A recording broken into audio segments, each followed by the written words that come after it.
So The Craft is from 1996, and it's about a newcomer to a Catholic prep high school falls in with a trio of outcast teenage girls who practice witchcraft, and they all soon conjure up various spells and curses against those who anger them. It's directed by Andrew Fleming.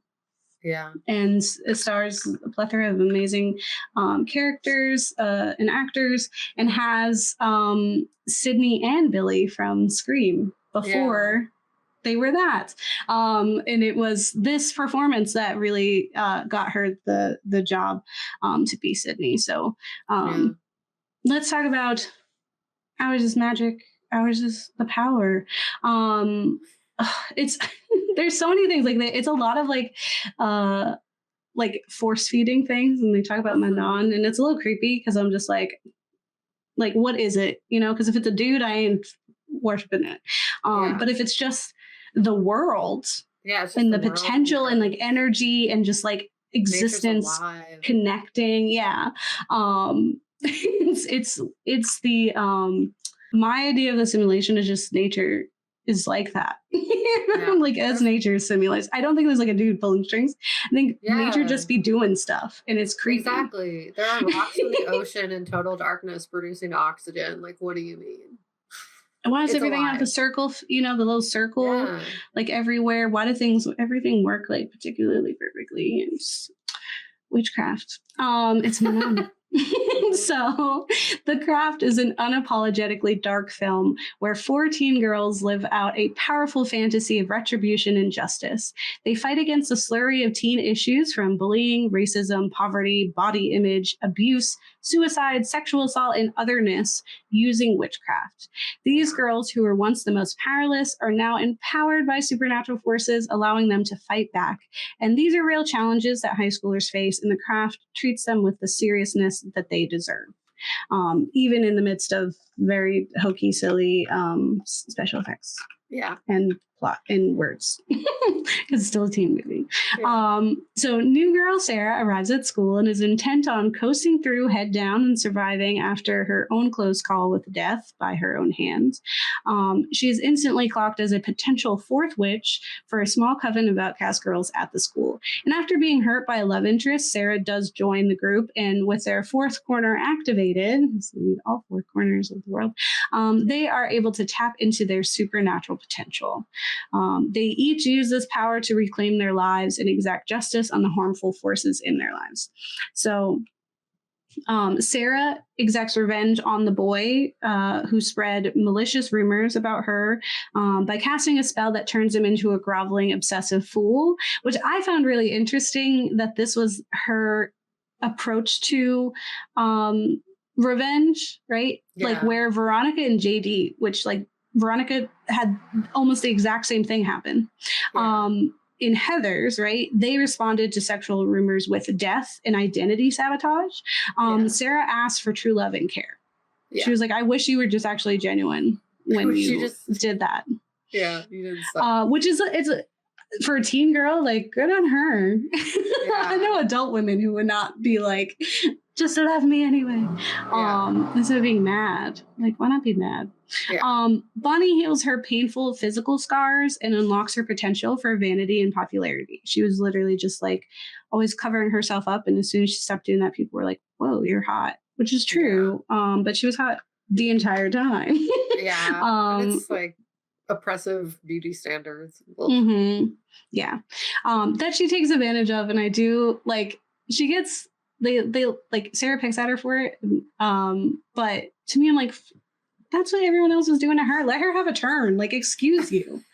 Like, why? Are you kidding? Who is this hurting? She's this little mean girl now.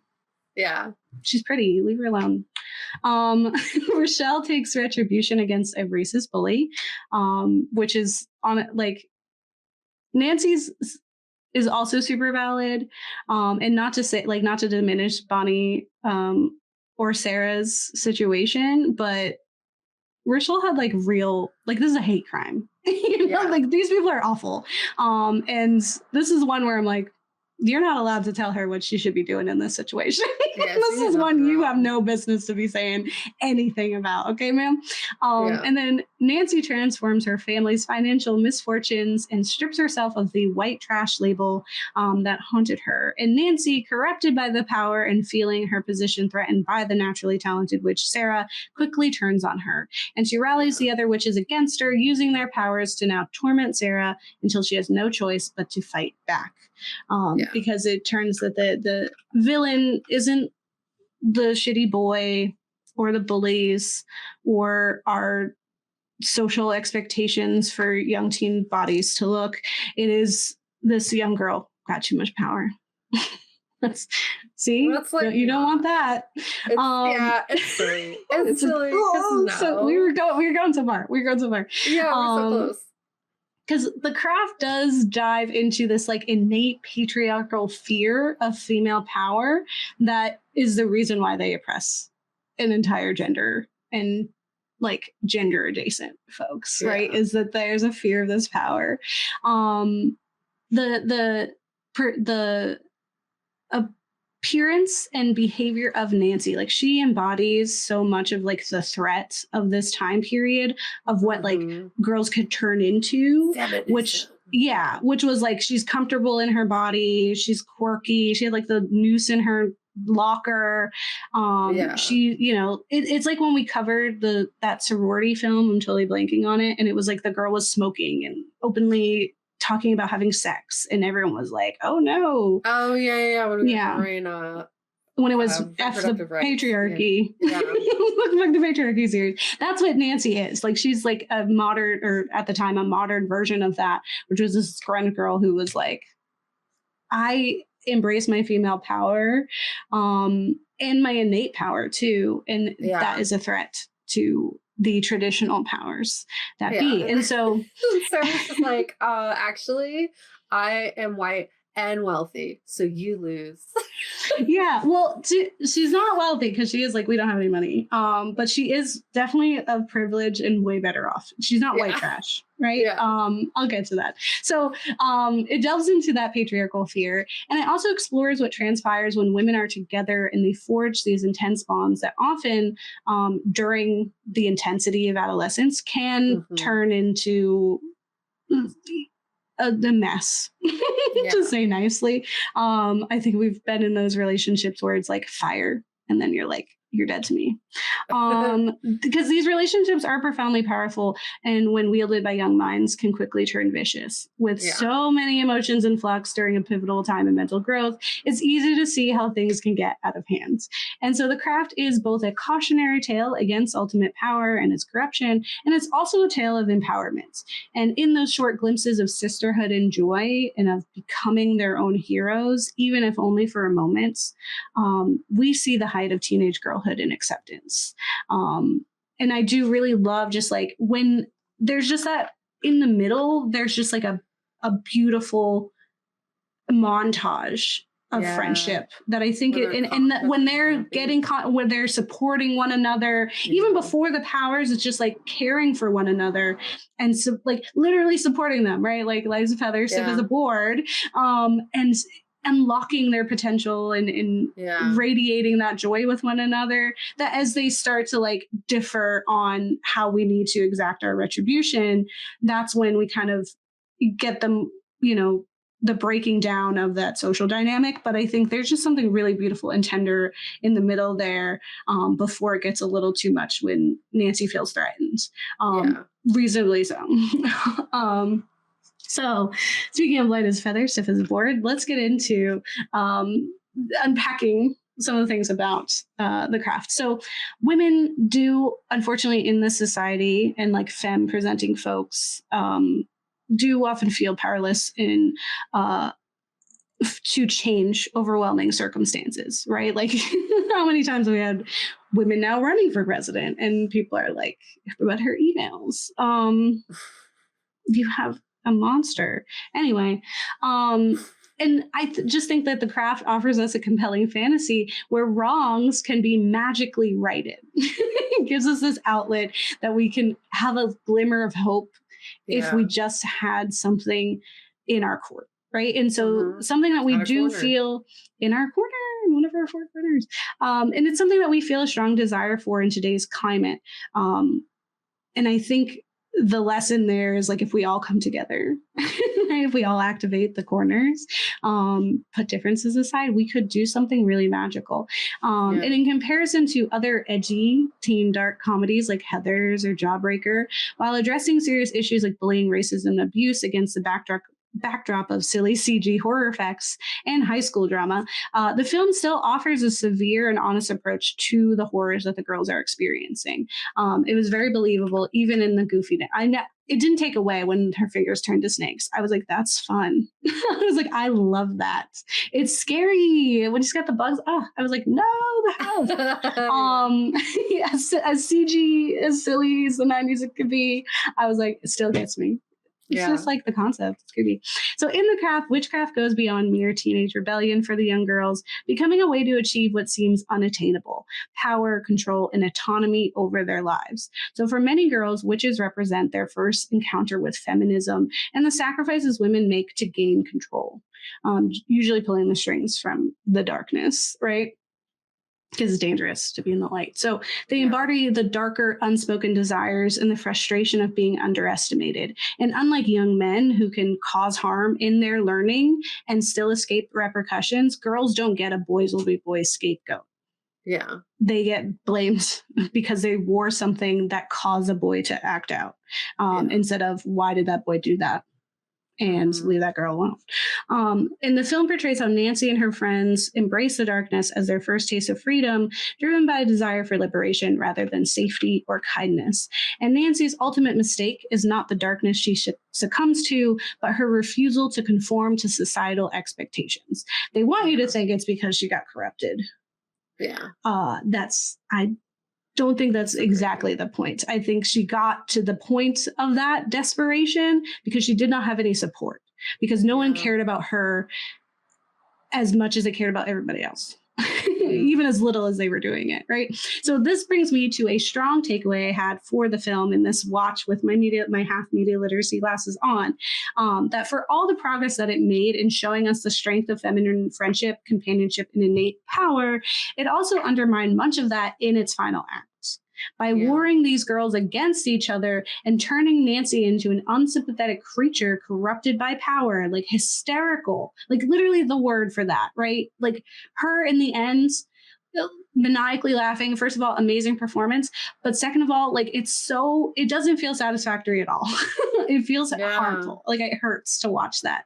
We removed her humanity and the need that she has for care and understanding. She didn't get it from her mom. She didn't get it from school. She didn't get it from this core group of friends she was supposed to have.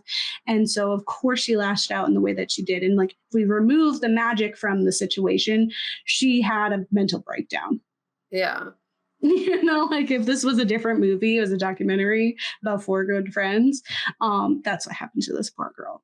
Yeah. So Nancy represents a blend of sexiness and danger, right? She embodies the 90s fears about sexuality, alternative lifestyles, and rebellious bad girls who threaten to corrupt their peers. In contrast to Sarah, who enjoys a stable and supportive home despite her mother's death, Nancy's home life is marked by abuse and the unsettling presence of her mom's luring boyfriend, poverty as well. Again, the white trash label. Nancy is further marginalized at her upper middle class school. Like you can also tell by like her attire, like she's definitely acting out and being like grunge. But there's also like, even in the moments when they're all in regular clothes and not their uniforms, she's still holding fast to that to kind of distract from the white trash label that they've been given her. Even her friends who like joke about it. They're like, just get over it. Like, you're poor and white. Sucks.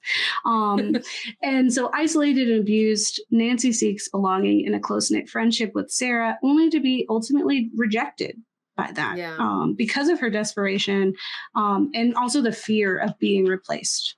This is literally all she has, Sarah.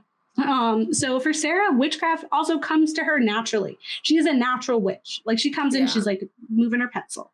She's been able to do this forever. And these girls have been like reading texts. That's another thing too, is like Nancy's been reading. She's been doing research. She's dedicated her whole life. And this girl's like, who's Manon? Who's Manon? I can do anything.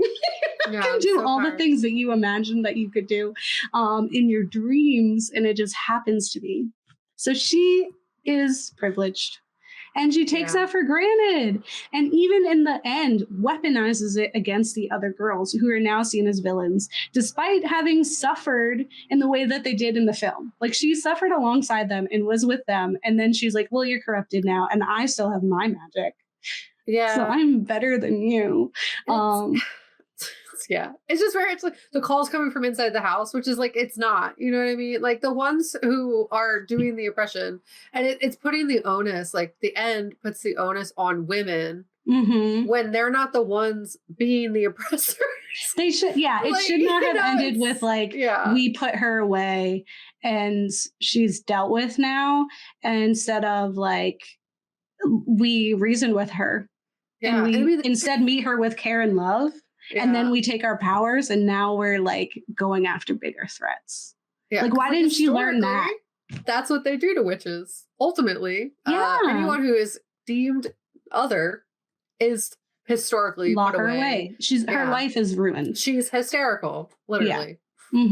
Yeah, exactly. And so instead of us like learning like magic's actually pretty cool, guys, let's use it to make a difference. It was, you got to get in line. You can use magic, but only in a certain way. So Sarah even scolds the other girls, right? So I mentioned this a little bit earlier, but Rochelle and Bonnie, she specifically scolds them for no longer being nice or like subservient. Like they're no longer like just going with the flow, and like now they get a chance to be the mean girls, right? Yeah. Now they have power and can do what others have been doing to them, or just like take advantage of the power that they've been denied forever. Like, okay. Like, who is Sarah to tell Rochelle how to exact justice from a racist bully? Okay. Not saying that you should put Nair into the shampoo of a racist bully so that their hair falls out. I'm not saying you should do that. Maybe you do. Maybe that's a good idea you have now. But like something like, you know, like, I don't know. That's a hate crime. In so many ways. It's different. It's a different level than like a boy spread a rumor about me.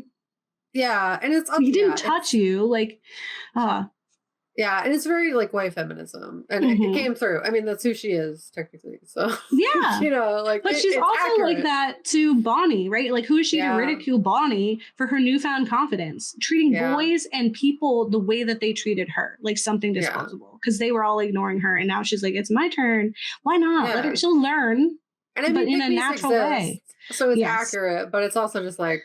she's not a girl's girl. Sarah's not a girl's girl for sure. No. Sarah sympathizes with Chris even after he lies about having sex with her, and then also like crosses boundaries, and it's because like he's under the spell, but like that desperation came from somewhere. Like if that's the answer that he has in that moment of desperation, like I think that's something to be said. But she still sympathizes with him, and she chooses like this fabricated acceptance by a boy over the real sisterly acceptance of the girls, right? Instead villainizing Nancy's anger towards him.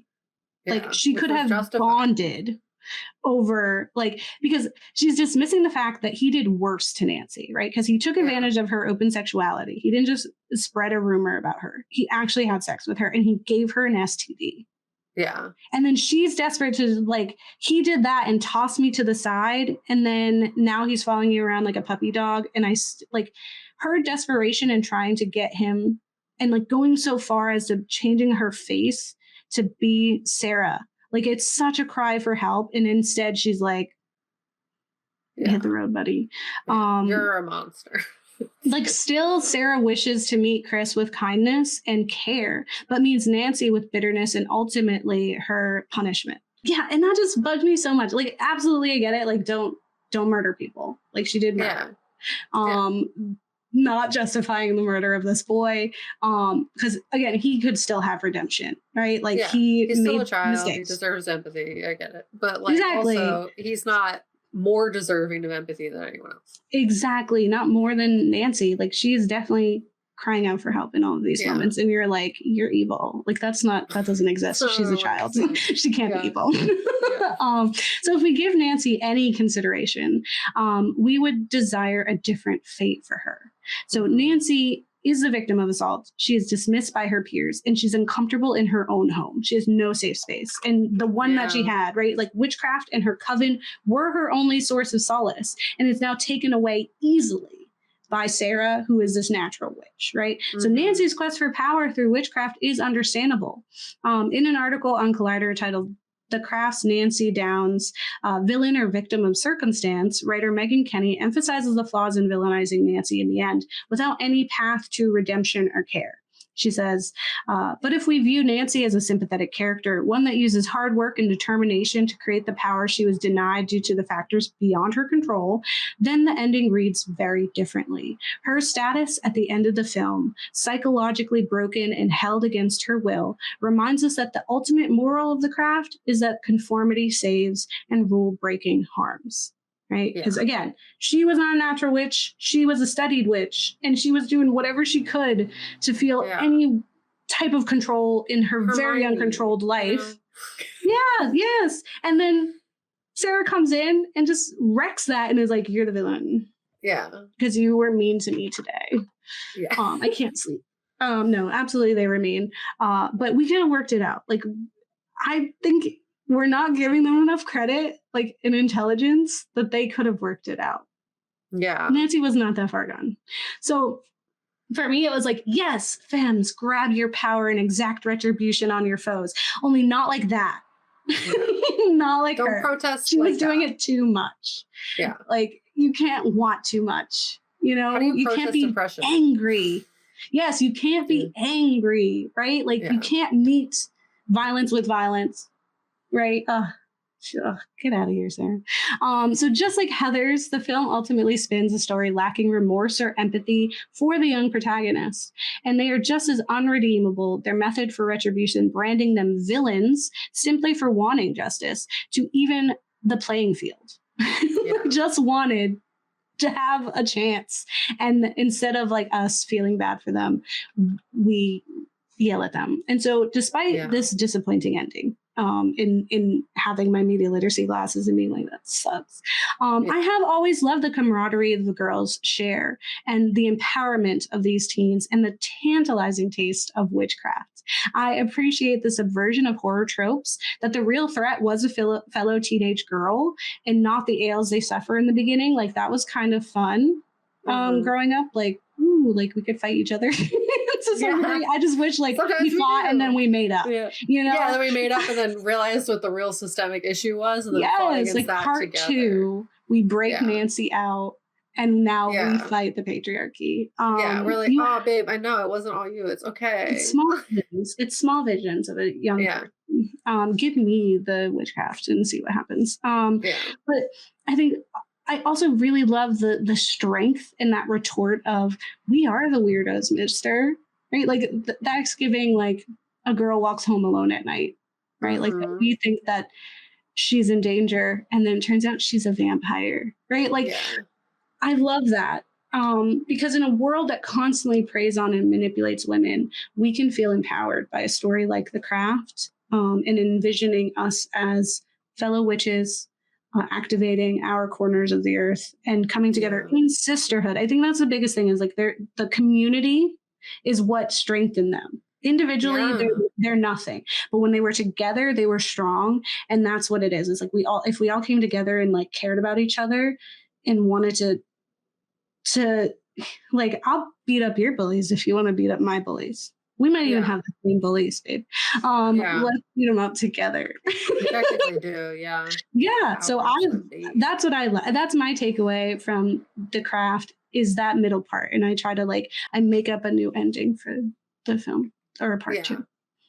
It'd be fun if they're an extra ending. You know, sometimes they have like a special ending. Yeah, you know, extended. Have a specific DVD or whatever. Yeah. That'd be fun. But witchcraft, man. I you know, honestly, like, I totally agree about the ending, and I do agree also that I really enjoyed this. It was fun watching it. I was like, I remembered like the stressful parts and being like, I don't want to see that again. But then I watched it and I was like, okay, it was awkward for a few minutes, but now Mm-hmm. we're here and we're okay.